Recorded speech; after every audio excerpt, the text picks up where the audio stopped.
All right. Well, thank you everyone for coming tonight for the season premiere of season two. We appreciate you working with us while we get through our new platform that we're on. We are now over in Spatial, as you can tell. We've got a renovation to this beautiful world from Stover, and it's much brighter. We've got a bigger space here. I really think you're going to enjoy seeing the shows in this new venue. It allows us to have a little bit more interaction with each other as well.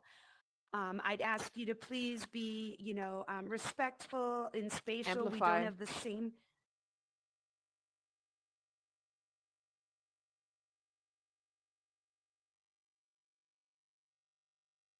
Can you hear me now? Yes. Okay, I'm sorry. I'll try this again. Thank you for all for coming to season two premiere of Crypto City. We are working through a little bit of challenges, switching to a new platform, but we are over here in Spatial, which we're very excited about. We have our new renovated world here that Stovert redid for us. It's very bright, it's much bigger, and it gives us a little bit more space to interact with all of you. I think you'll like watching the episodes here.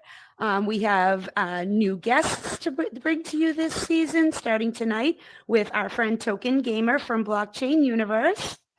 And we are going to be bringing you lots of content like before with Web3, crypto, NFTs, utility, and all the things that bring us happiness and joy here in the metaverse, and a lot of AI stuff now that's become so much more popular.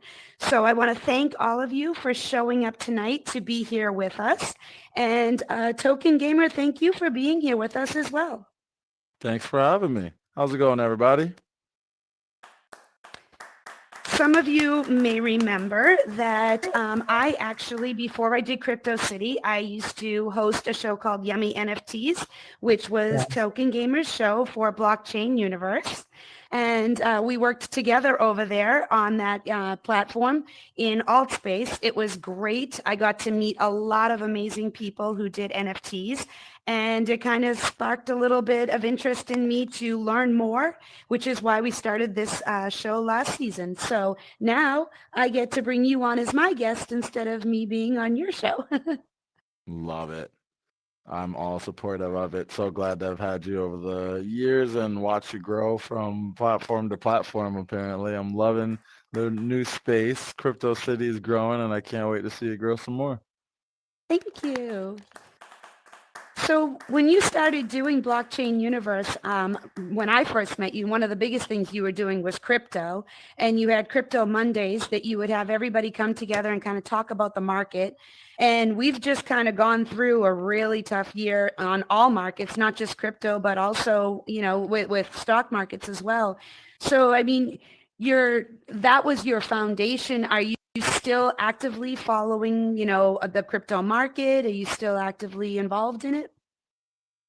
Definitely took a pullback as we went into crypto winter. Normally, crypto winter is like a great time to build. If it's crypto winter, that's definitely the time that you should be paying attention to your project the most and really focused in it. But this past winter, I had a lot going on, so definitely took a pull back from the market as a whole and focused on myself personally and got a new home out in Miami and really got to get to know my scenery more and connect with more people in this space. Got outside of just the crypto and I mean, once you get really into the space, and I've been paying attention to the crypto space since 2011 and have been really deep in it since 2018, you can really get like a one-track mindset and be all the way into this space and not focus on anything else. So it was good to get a little pullback and see other things and kind of expand. But really my passion is virtual reality and helping people learn about crypto through virtual reality and the metaverse and being able to expand in that way. So my main focus before I even started doing Crypto Mondays and a lot of events in virtual reality, I was doing events in the real world and showing people virtual reality. And I do like virtual game nights. I do Crypto Mondays in the real world sometimes. So it was great to take a pull back and reconnect with people in Miami, and now I got a new venue, and we'll be focusing more on where we're going in the real world, and still trying to intertwine maybe spatial, but I'm also looking at other platforms to continue to do a mix of mixed reality, both in virtual reality as well as in the real world. Mm. It's tough trying to figure out which platforms to go on. I mean, in an ideal world, you'd be in every platform and be enjoying everything. But, there are definitely nuances to each one of them to learn. So switching back and forth between them. I mean, we do have a couple of people here in the audience like DJ Marcus, who's in Spatial VR chat. He bounces around everywhere and he's really capitalizing on all the different platforms. We have Sherwin doing things over in VR chat. There's a few other people here doing spatial as well. It takes a little bit of adjustment. We all came from AltSpace, not everyone here, but a large crowd of us. And we kind of had a very good platform to work on that encompassed everything from events to just hanging out in chill worlds. So we are, adjusting. And I think over the next 6 months, we're going to see people kind of finding their groove, especially us, even us here tonight, we're finding what works, what doesn't, what needs to be changed. But I can tell you this, I'm on the Discord for Spatial. Every time we have something we bring to the table, there's somebody on the tech support from Spatial jumping on and saying, this is already on our list of things that we're working on, or, hey, we just had a fix come out and this is what's going on. So all the different platforms really are trying to work with us and make this, a very welcoming platform for everyone, but also one that, will benefit us no matter what we are actually doing. So the new venue that you have in real life for virtual reality, tell us a little bit about that, because I know you were doing a little of this before, and this is in a new location. Yes, so I've bounced around a bit. First started doing events at the Blockchain Center in Miami back in 2018. And then the Blockchain Center shut down around COVID time. After COVID, I started going to a venue called Purple Bodega, and that's where I was doing a lot of VR game nights. But that venue, just a lot of complications between scheduling. It got to a point where one of my friends actually bought a new house, and she wants to use it as a uh, creative house for different artists, musicians, gamers, all sorts of people to come together, host different events. We're calling it's a secret for now. For like, we're gonna do secret events, but we're gonna come up. We're in the process of marketing and changing creating a good name and our roadmap and where we're gonna go over the coming months. But everything kind of just got locked into place over the last couple of days. So super excited for what's to come. First big event's going to be next weekend, and we'll keep growing from there. And will there be a lot of crossover, do you think, between IRL and VR to keep people, kind of intertwined in everything? I will definitely try to ease it in. I don't think that um, virtual reality has made as big of a dent and in Miami as I have had wanted it to. There's just a lot of people that, still think it's cool, but it's still definitely a niche market. Um, a lot of places you go to, it's like, oh, you got to spend a lot of money to even put on a headset or check it out. So it's great to have an event where it doesn't break the bank to be able to check out VR and you're not limited to like 5-10 minutes and then your time is up. So trying to be Mm. able to balance it and create that right blend to be able to get people to experience virtual reality, experience social events, gaming, all that VR has to offer, as well as learn about crypto, all in the same experience in a fun way. Of course, of course. We had actually, when we were doing Yummy NFTs, we had a guest come on, and he was doing something very similar up in the Northeast, where he would have, Stolen goods. venues where he would rent out and have people come in to do VR and make it a whole thing and kind of cross over into IRL. His name was Stolen Goods. Some of you may have seen him when he came on before. But I mean, the concept of getting people involved at venues versus just sitting at home in the headset and making it more of a social aspect, that's a really, you're right. It's new, it's different. Not everybody's on board with it yet. but it's a great concept, because a lot of people talk about how, oh, well, now you're in your headset, you never come out anymore. Like, oh, your friends are like, we're all going out and you're like, yeah, I got this thing going on tonight in VR, and they all shake their head at us and walk away. But the more that it becomes a social thing that's out there, I think you'll see a lot more people saying, oh, we're going to the VR club tonight, and see people lined up at a VR bar, with headsets on and having a couple cocktails with friends and interacting, whether they're playing games or they're just sitting around in chill worlds. Do you agree?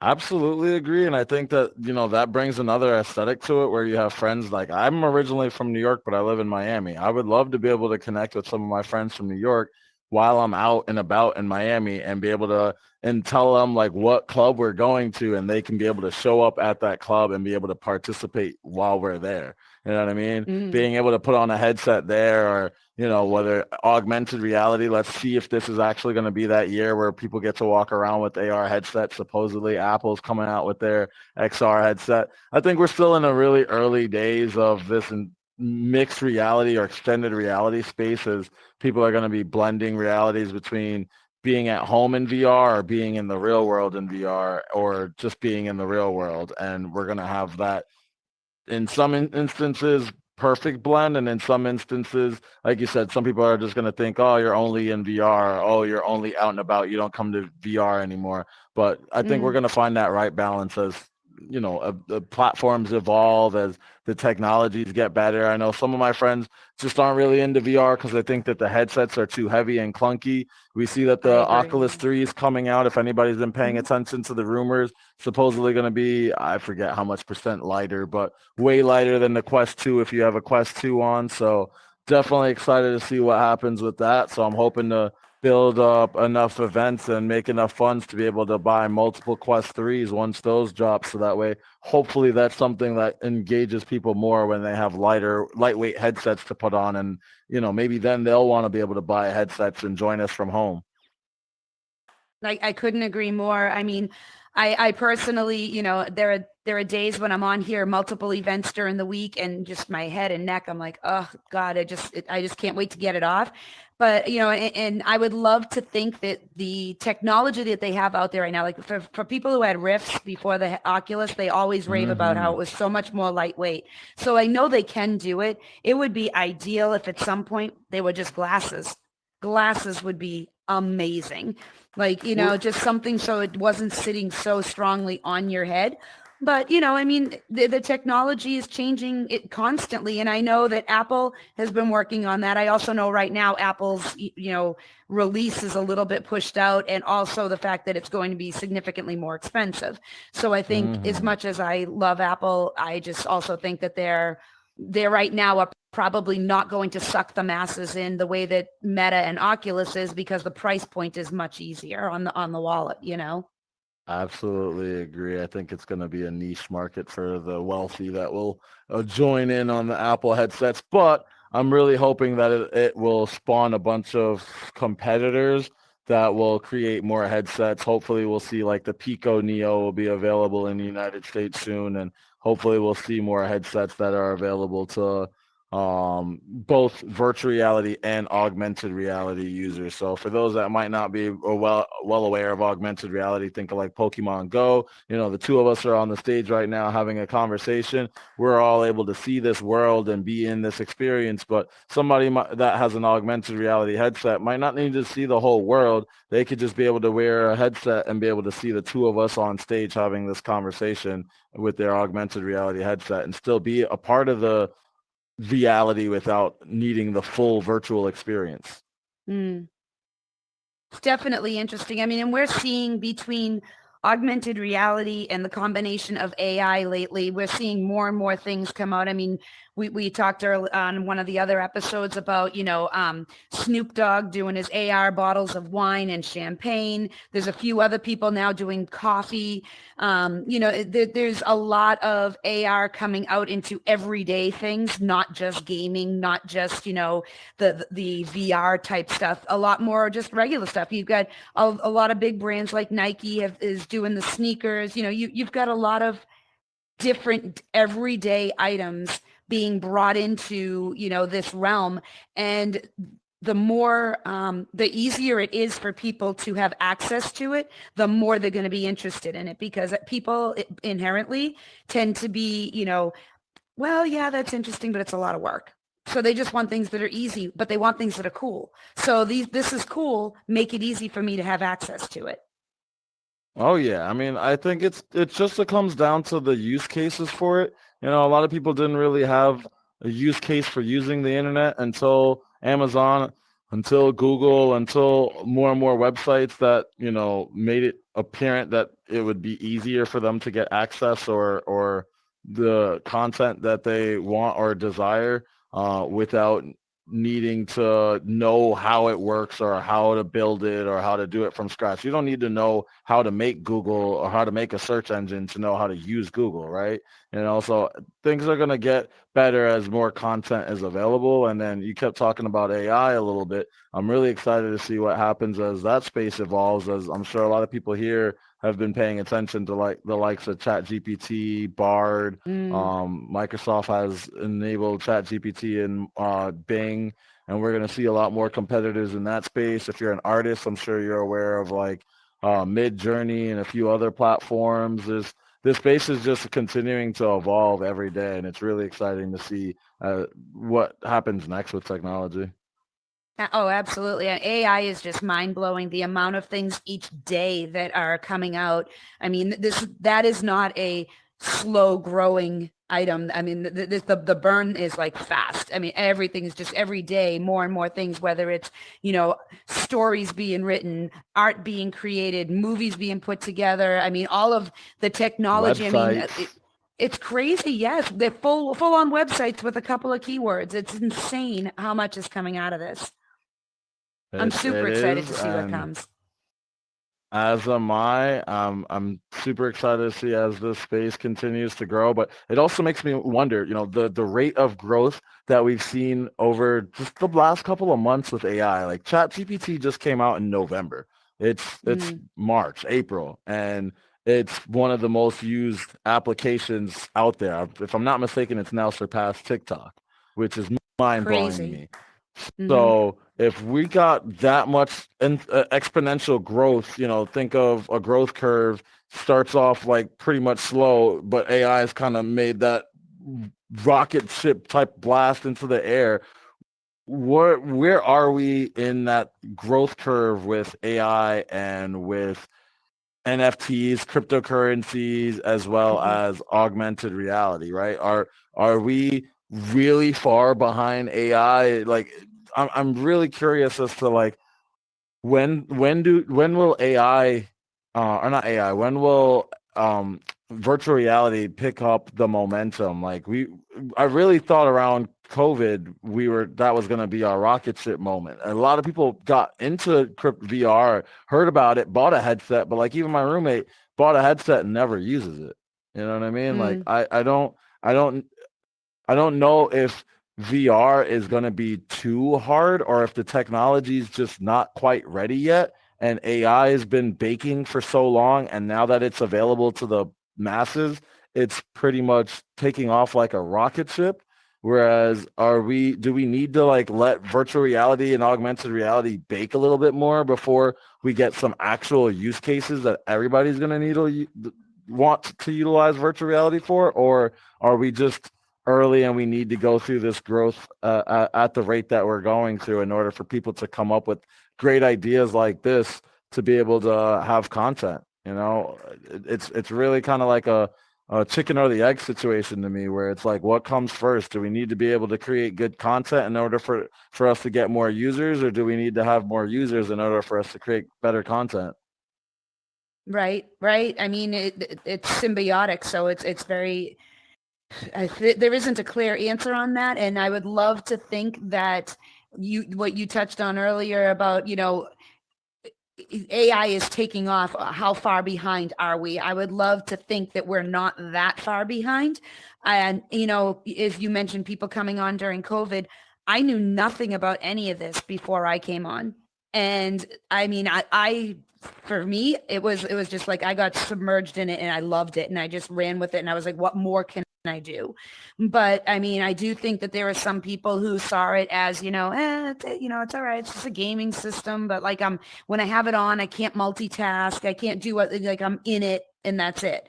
So I do think that, businesses having meetings in VR and some of the VR programs that don't actually require you to be immersed with the headset are definitely helping to move VR forward. Just it's not at the rate like by any means that AI is going at. Because I think AI is more instant gratification. Agreed. But Yeah. I mean, you say something to AI, you get what you want immediately.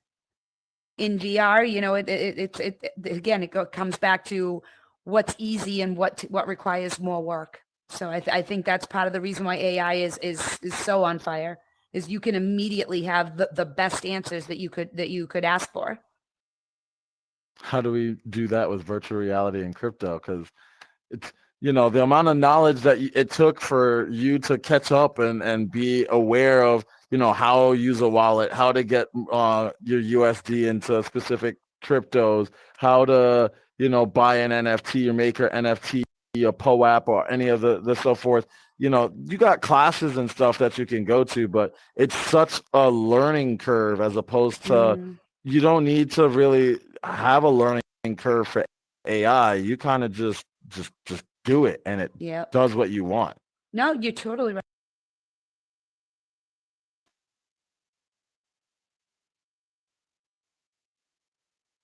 Right. I mean, the platform within the metaverse, the learning curve to figure out the host tools, to figure out how to do everything to get in here, creating an avatar. I mean, I spent a crash course of 12 hours with Kip York trying to help me in Blender. And I was like, this poor man, he's so patient because I was like pulling my hair out trying to click this, learn this. It's a lot. Let's give a round of applause for Kip York for going through all that, y'all. Absolutely. But look at what we got.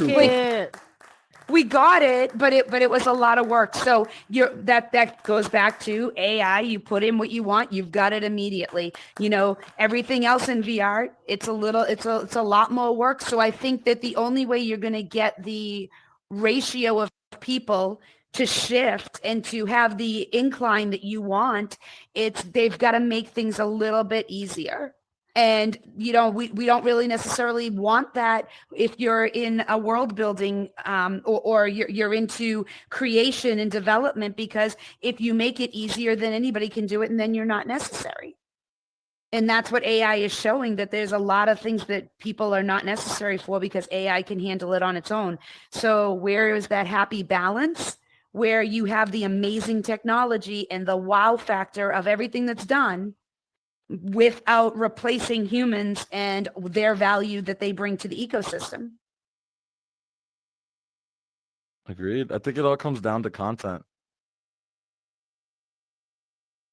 Providing the content that users want, which is why it's great to do events specifically in virtual reality, but being able to blend realities and connect with the users IRL and, guide them along the virtual experience, show them that, it can be hard to be in virtual reality, but, removing all of the hard access to it. I just did an event recently at FIU.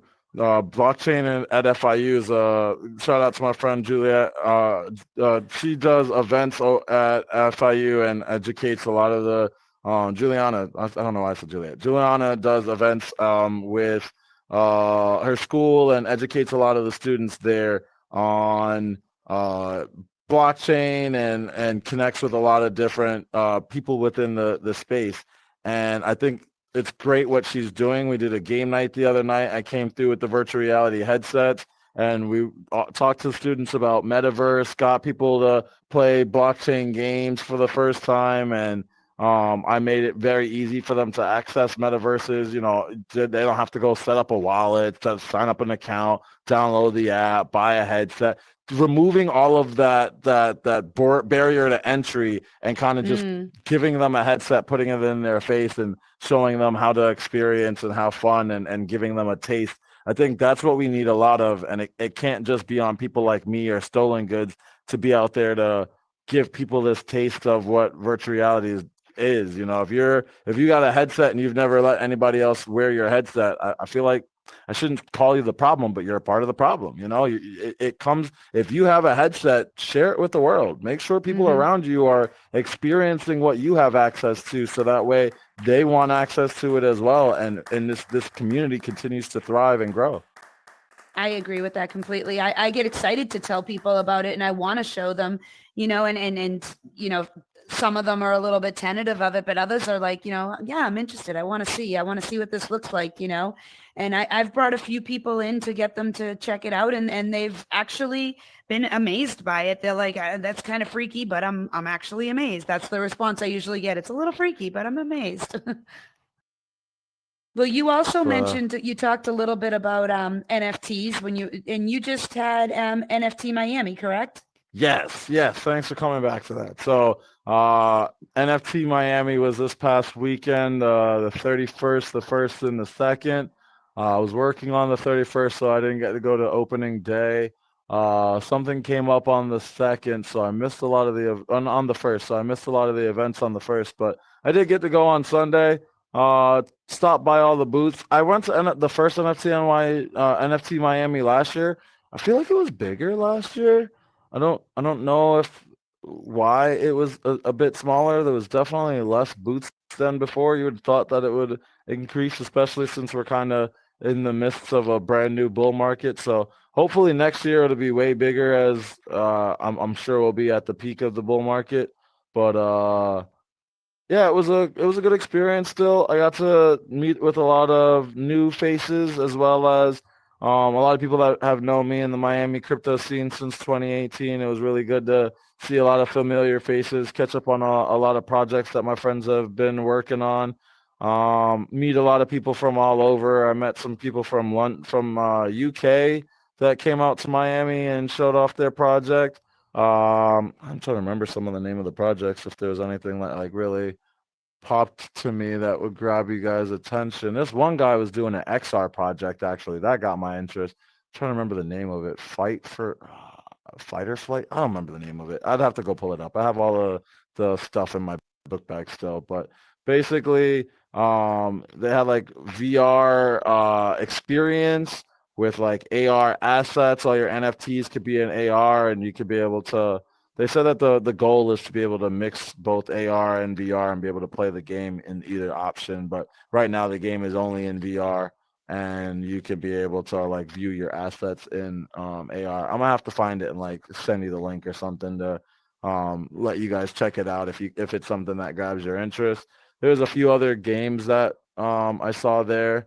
A bunch of other projects that were none of them really grabbed me, I would say. I kind of walked around and like just tried to absorb as much information as I can, and then network and meet with a lot of the new faces and new people that just moved to Miami. I will say, guys, man, Miami, even though the bull market kind of or the bear market kind of ran away a lot of people from Miami, Miami's still thriving as a crypto community. So many people are here in the crypto scene, and there's always crypto events. I might have pulled back for over the last year, but I kept hearing all about all of the different events that I was missing out on. And yeah, man, it's great to see that there's a great thriving community of people that are enthusiasts in this space and continuing to get together and put on amazing events. So if you guys are interested in the NFT space, want to see more, also interested in crypto, definitely come out to Miami. Just check out Eventbrite. There's crypto events pretty much every other day of the week. And it doesn't have to be come to Miami. If you're wherever you are, it's really easy to reach out to somebody in the space and create events where you are.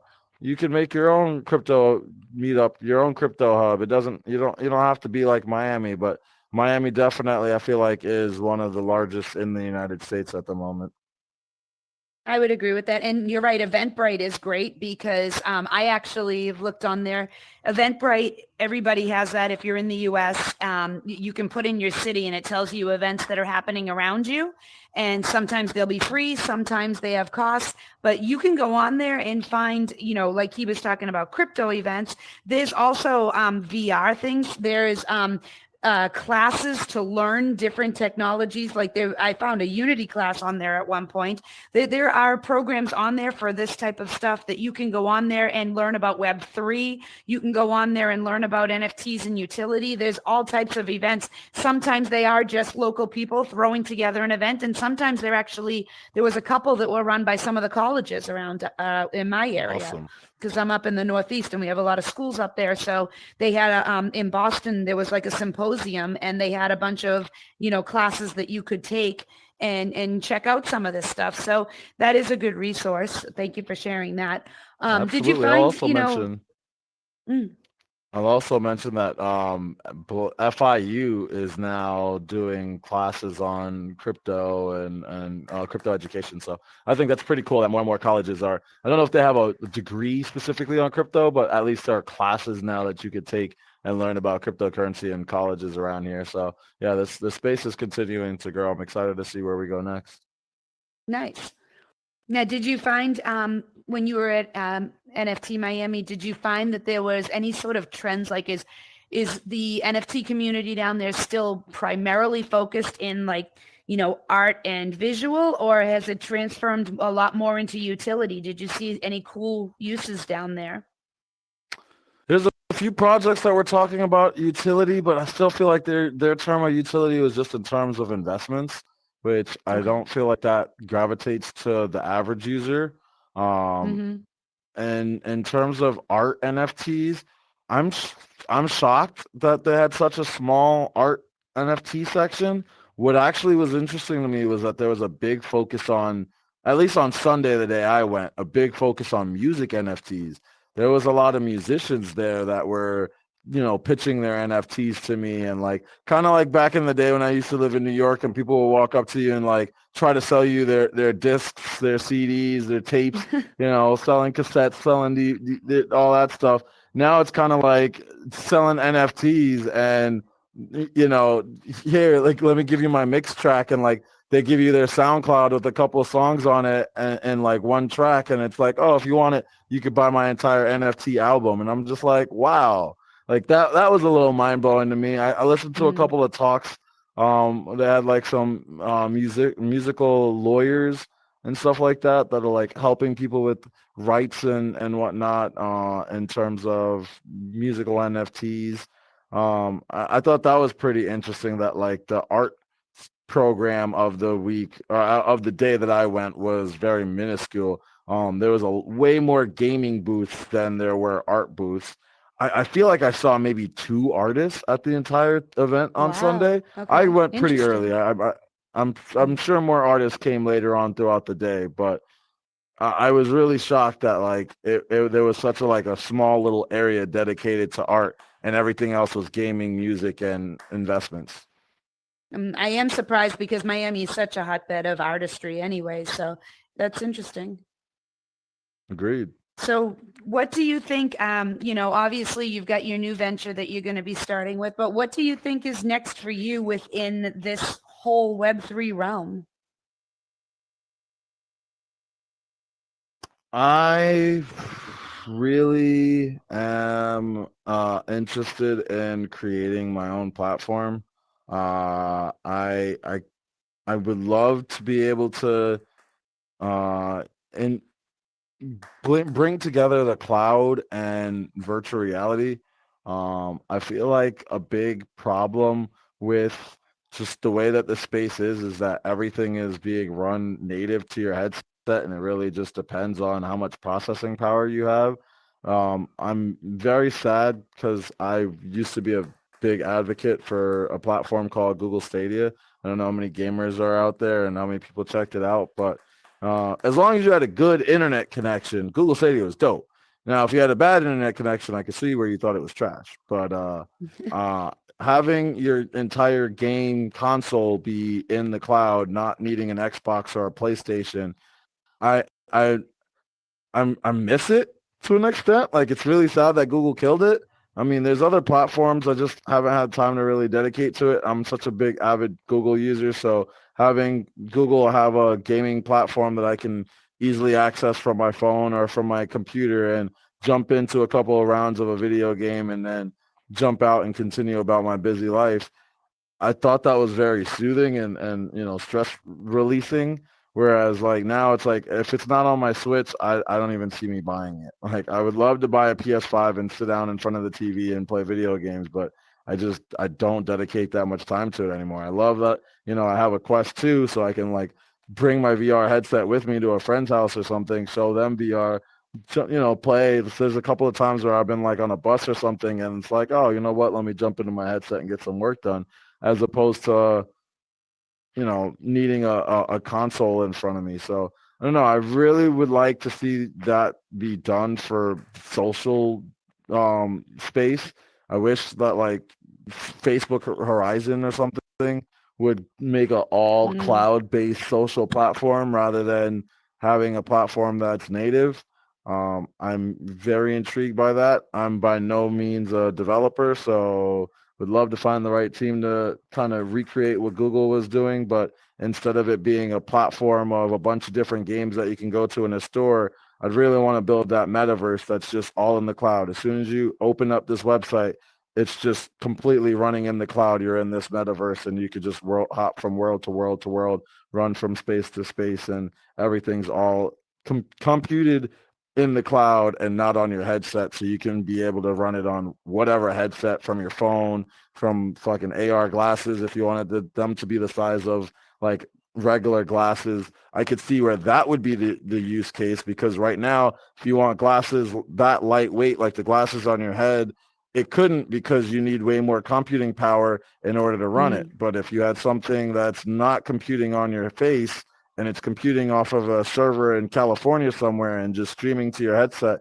like a YouTube video with output, then yeah, I could see where we are gonna get way more experiences that are, kind of running like Unreal Engine 5 type graphics with, top-notch specs without needing to break the bank to access it. So super excited for where we're going next with cloud computing, AI, and mixed reality. That's my long-term goal. But right now it's kind of like let me build up on IRL events and get there once we get the ball rolling. Nice. I love hearing your ideas. You always have things that, are exciting that you want to do. Show Marky, show I my want to back. see the execution. I want you to come back and execute this and tell us about it. um, but, and it is funny too, originally at the beginning of the conversation, I asked you a little bit about the crypto and what happened, this year for you. I want to share with you that, when I met you, I really didn't know anything much about crypto, and you had explained some of it to me and kind of led me down the path. And I had gone to Crypto Mondays a few times with you. And I actually did buy some crypto this past year. I got into it. I didn't throw a ton of money into it. Didn't have a lot of money to do that where it's so volatile. But I did get into it. I got interested in it. Not only did I buy some crypto, I actually bought some stock outside of crypto, like blockchain and NVIDIA and a few other things that tied into it. I actually just bought, some Unity stock recently as well. So, you kind of opened up a little rabbit hole for me and I dived in, and then I just kind of went down and I was Alice and I was gone. So I just want to thank you for opening that door, because I think you kind of opened up my VR experience a lot more, because I heard terminology. I wanted to learn more. And I remember one night talking to you on the phone and being like, oh my God, it's been like 4 hours. I started looking at something in Google. Big mistake. I just kept going and going and going and going. So, I mean, but it's a good thing. I mean, and when you talk about sharing your headset with people, share your knowledge too, because a lot of you are in here and you're creators. Like we talked about Kip. There's a few other people in here that are creators. We got, DJs in here, everything. And the stuff that you're doing in here is foreign to people who are not familiar with VR, but it's interesting and it's exciting. And the things that you're creating, like share it with the people who are not in VR, because that's the kind of stuff that's going to suck them into here. If you show me these AI pitches and I didn't know what it was, and you're like, hey, you can create this too, I'm all over that. If I didn't already know about ChatGPT and everything else, I would be like, oh my God, show me how to do this. I want this right now. It's exciting. And when you guys create all the stuff that you create, and when you come in and you do music and tie in NFTs to the music, and you're creating this whole nother level of excitement for the upcoming artists and performers, this is exciting stuff. Share it with people that you know. This is how you're going to organically bring people into VR and into the metaverse and into Web3 and all of the platforms. Thank you so much for being so receptive and continuing the fireside chats and keeping it alive. I love seeing it. Give it a round of applause for CityGirl, y'all. And for Token Gamer. Well, I'd love to thank all of you for coming out tonight. I'm excited to see so many faces in the audience, most people that I know, and then actually some new faces, which is it's super exciting, because coming over here, nobody knows me. And I'm happy that you guys saw the name of the show, thought it looked interesting, and popped in and wanted to hear.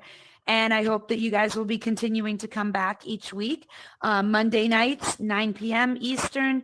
We'll be here every week for the rest of this month. We actually have all our guests booked for April. Next week, we have Miggy Crypto coming on. He's actually been on with us a few times, Miggy Sellis. He was our field expert in season 1.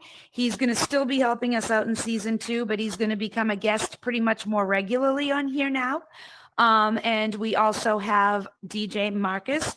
He's going to be coming on and talking about the worlds that he's been building here in the metaverse and the DJ work that he does in here as well. And we're also going to have African Princess on at the end of the month. She does some really fun things in here with world tours, bringing people into all the different platforms, letting them check out the greater metaverse as it is. And we're, getting things lined up for next month too. So you don't want to miss these. It's going to be exciting. We're going to keep it interesting. If any of you have interest in sharing what you do, reach out to me. I'm on Instagram. You can find us at Crypto City. You can go on, our Discord. On Discord, we have a special channel there for suggestions. Come on, check us out. If you go on Instagram, if you don't have access to save this right now, go on Instagram. Up at the top, we have a link tree in the bio. All the links are there. Come on, check us out, join us, stay with us. There's lots to learn, and we really want to hear your experiences too. And as soon as we figure out all of the technicalities about being over here, we'll be opening up the floor a lot more regularly to the audience so that you guys can interact with us. Give us a week or two to figure out those little technicalities. But thank you very much for coming on, Token Gamer. We've loved having you on here and hearing your experiences.